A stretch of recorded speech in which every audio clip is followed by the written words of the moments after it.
పట్టణ ప్రాంతాల్లోని అంగన్వాడీలు ప్రీ స్కూళ్లుగా మారుతున్నాయి. కార్పొరేట్ విద్యా సంస్థలకు ధీటుగా ప్రీ స్కూళ్లను నడపాలనే లక్ష్యంతో పట్టణ ప్రాంతాల్లోని అంగన్వాడీ కేంద్రాల రూపురేఖలను మారుస్తోంది.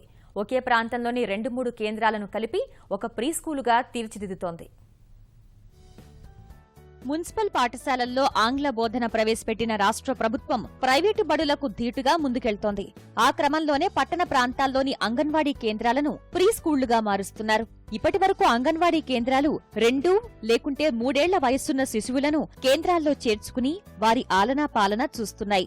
3 ఏళ్ల తర్వాత చాలా మంది తల్లిదండ్రులు తమ పిల్లల్ని నర్సరీ, ఎల్కేజీ, యూకేజీ చదివించడానికి ప్రీ స్కూళ్లలో చేర్పిస్తున్నారు. పేద మధ్యతరగతి వర్గాలకు ఇలా చదివించడం భారంగా ఉంటుందని గుర్తించిన ప్రభుత్వం అంగన్వాడీ కేంద్రాలు ప్రీ స్కూళ్లుగా మారుస్తోంది.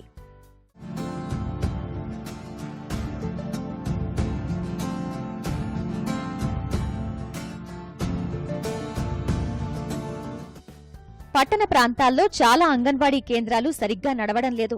దగ్గరగా ఉన్నందున విద్యార్థుల సంఖ్య తక్కువగా ఉంటుంది. కార్యకలాపాలు జరక్క తల్లిదండ్రులు పిల్లల్ని పంపడం తగ్గించేశారు. అందుకే 2-3 కేంద్రాలను కలిపి ఒకే ప్రీ స్కూల్ గా మారుస్తున్నారు.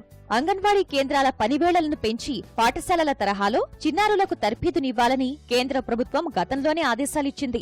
Early childhood care and education పథకం కింద ఈ కార్యక్రమాన్ని చేపట్టారు. అంగన్వాడీల పనివేళలు సాయంత్రం 4 గంటల వరకు పెంచుతూ 2013లో మన రాష్ట్రంలోనూ స్త్రీ శిశు సంక్షేమ శాఖ జీవో జారీ చేసింది. అయినప్పటికీ పూర్తి స్థాయిలో పాఠశాలలుగా మాత్రం మార్చలేదు. ఈ ఏడాది ప్రత్యేక దృష్టి పెట్టి తొలి విడతగా పట్టణ ప్రాంతాల్లోని 1100కు పైగా అంగన్వాడీ కేంద్రాలను ప్రీ స్కూళ్లుగా మారుస్తున్నారు.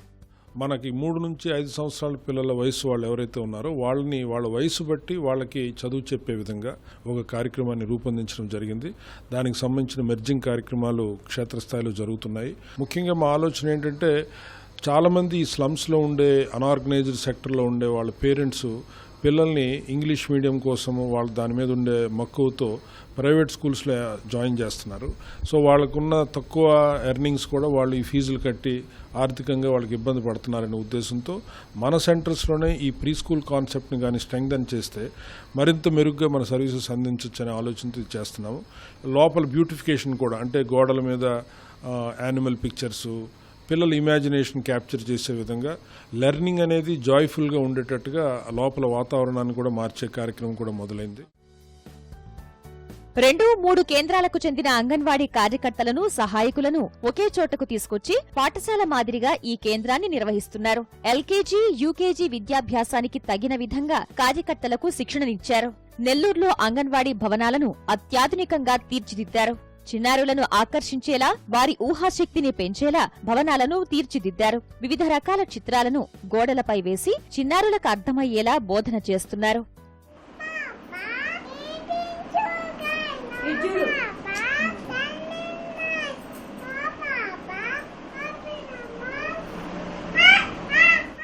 అంటే ఇది మాంటిసోరీ సిస్టమ్ అనేసి ప్లేవే మెథడ్లో ఉంటుంది.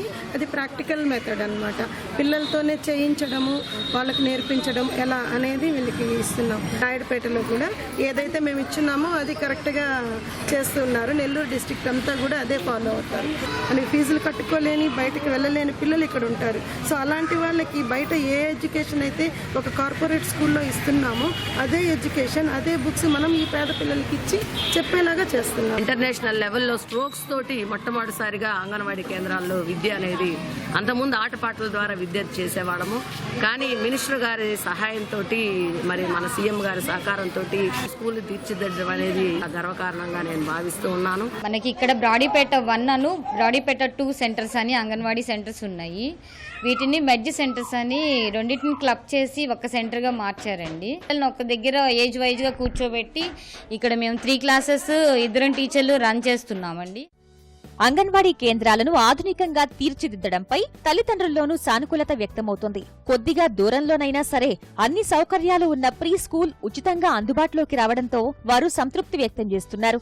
ఈ ప్రక్రియ విజయవంతమైతే ఇదే రీతిలో చంటిబిడ్డల సంరక్షణ చేపట్టే క్రెచ్లను ఏర్పాటు చేయాలని స్త్రీ శిశు సంక్షేమ శాఖ యోచిస్తోంది.